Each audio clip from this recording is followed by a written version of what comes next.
Venor, miasto, które zamieszkiwało tysiące graczy, miasto, które posiada piękną historię pełną wspomnień i ciekawych sytuacji. Na wschodnim wybrzeżu kontynentu Tibi, pośród rozległych i podmokłych terenów, powstało jedno z najstarszych i najważniejszych miast – Venor.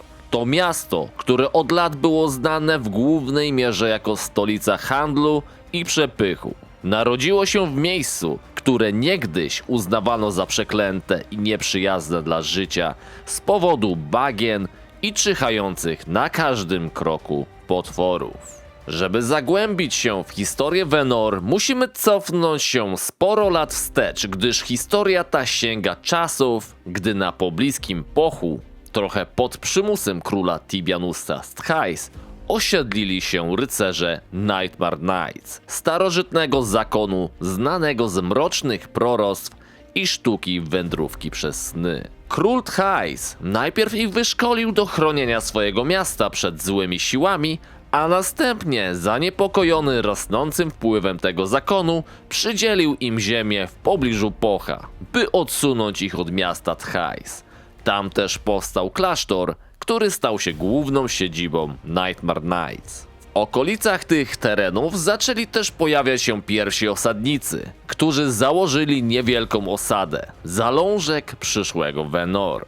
Życie w tym miejscu było niebywale trudne, bagna pełne były jadowitych stworzeń, a gleba nie nadawała się do uprawy. Aby przetrwać, pierwsi osadnicy budowali swoje chaty na palach, ponad powierzchnią błota. W niedalekiej przyszłości dołączyli do nich nowi osadnicy, zachęceni obietnicami i przywilejami nadanymi przez króla. Pomoc druidów i magów była tutaj bezwzględnie ogromną zaletą, ponieważ ze względu na swoją siłę potrafili odpędzać niebezpieczne stworzenia, dzięki czemu pozwolili osadzie się rozrastać. Natomiast na Pochu zakon Nightmare Knights w pewnym momencie stanął do walki z potężnymi siłami zła, które miały być największym egzaminem zakonu. Musieli pokonać wielkich przeciwników należących do Ratless Seven. Bitwa ta zakończyła się całkowitym zniszczeniem zakonu, jednak jest to materiał na osobne wideo, tak więc już niedługo spodziewajcie się go na kanale. Wracając do Venor, znajdowało się ono nieco dalej.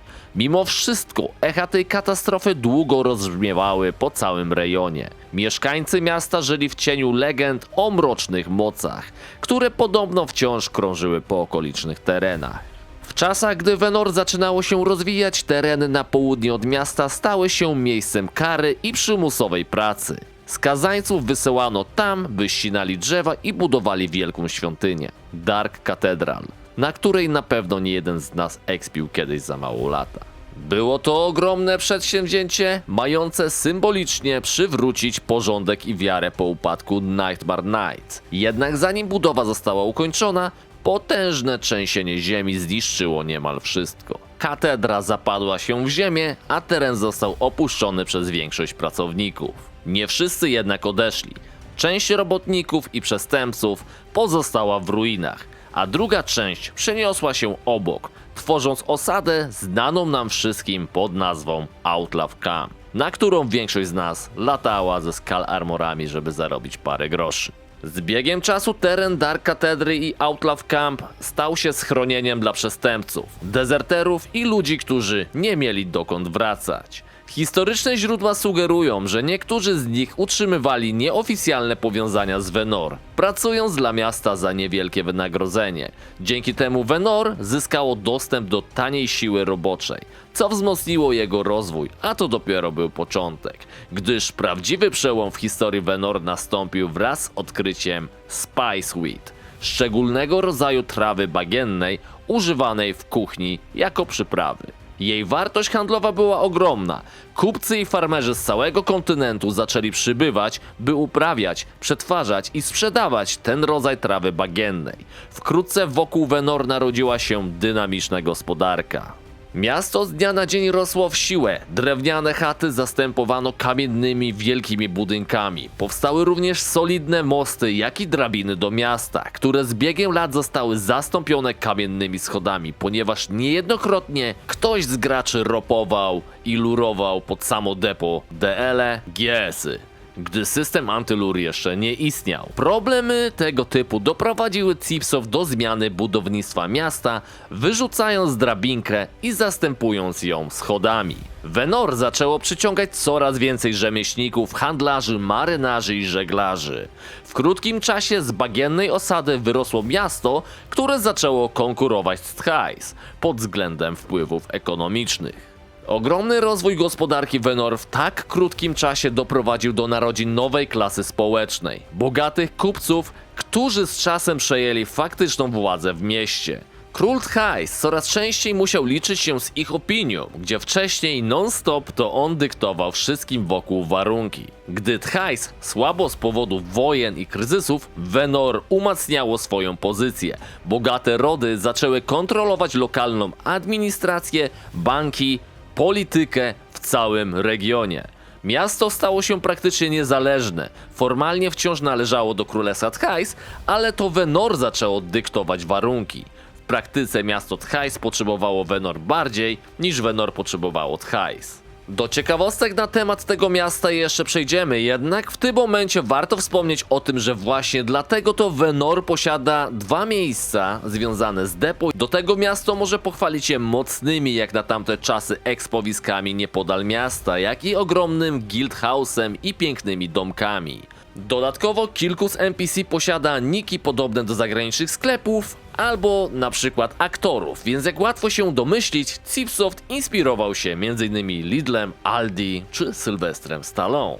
Ambicje Venor nie kończyły się na handlu, bo tam właśnie gdzie kasa, tam i coraz większe wymagania, tak więc z czasem kupcy zaczęli wpływać na decyzje polityczne całego królestwa. Najbardziej znanym przykładem był podbój Liberty Bay. To właśnie Venor zaproponowało, że doprowadzi do podporządkowania pokoju na wyspie, na której doszło do buntów i chaosu. Najemnicy z Venor zwrócili się do króla Tchais o pomoc wojskową, twierdząc, że Liberty Bay wymaga natychmiastowego wsparcia. Jednak zanim do tego wszystkiego doszło, władze Venor postanowiły zaoferować swoich najemników, by pomóc w zaprowadzeniu pokoju na wyspie. Po opanowaniu sytuacji żołnierze nie otrzymali jednak żadnej zapłaty, mimo że była im ona obiecana, i postanowili przejść na piractwo. A z oficjalnych źródeł Venor uznało ich za kolonialny ruch oporu. Jednak w rzeczywistości wyglądało to nieco inaczej, gdyż niektórzy z nich nadal współpracują z kupcami z Venor, atakując statki konkurencyjnych miast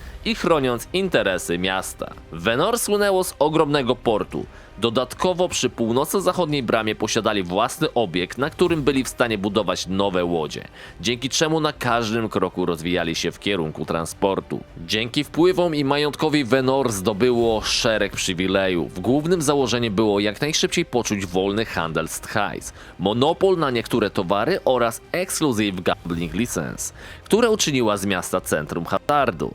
W efekcie Venor stało się miejscem, gdzie fortuna mogła rosnąć błyskawicznie, ale również szybko można było się wszystkiego pozbyć. Można było stracić całe swoje pieniądze, grając z graczami w kostkę w depo. Rządzący Venor dobrze wiedzieli, co robią. Kontrolowali każdy aspekt życia od banków przez doki po politykę wewnętrzną. Miasto przyciągało ambitnych, ale i zdesperowanych. Dla bogatych było rajem pełnym możliwości, natomiast dla biedniejszych pułapką, z której trudno było się później wydostać. Venor słynęło również z wielu wojen i teamów, ponieważ jest to miasto na bagnach, przez co uliczki zazwyczaj są dość wąskie. Idealne do trapowania graczy, przez co walka na tym terenie stawała się ograniczona do wolnych kratek. Wielokrotnie byli łapani tam na emule liderzy wielu gildii, którzy rządzili danymi miastami. Zdarzały się też często teamy, które po prostu chodziły i pekowały na każdym kroku. Szczególnie w okolicach depo, gdy przy schodach i przy małej rzeczce wielu runemakerów tworzyło dla siebie runy. ogromny. Trafiali też na jakichś graczy skillujących blisko rzeki, którzy mieli problem później z ucieczką od PK, ponieważ gdy skillowali, to automatycznie mieli PZ-a i nie mogli wejść do depo. Jednak z biegiem lat Venor się zmieniło. Nie tylko opustoszało, ale również zmieniło się bardzo pod względem wyglądu. Dziś Venor to miasto kontrastów, wspaniałe kamienne budowle, potężne magazyny, luksusowe rezydencje sąsiadujące z zaułkami pełnej biedoty. Bogate rody i wpływowi bankierzy wciąż rządzą miastem, kierując się zyskiem i własnym interesem.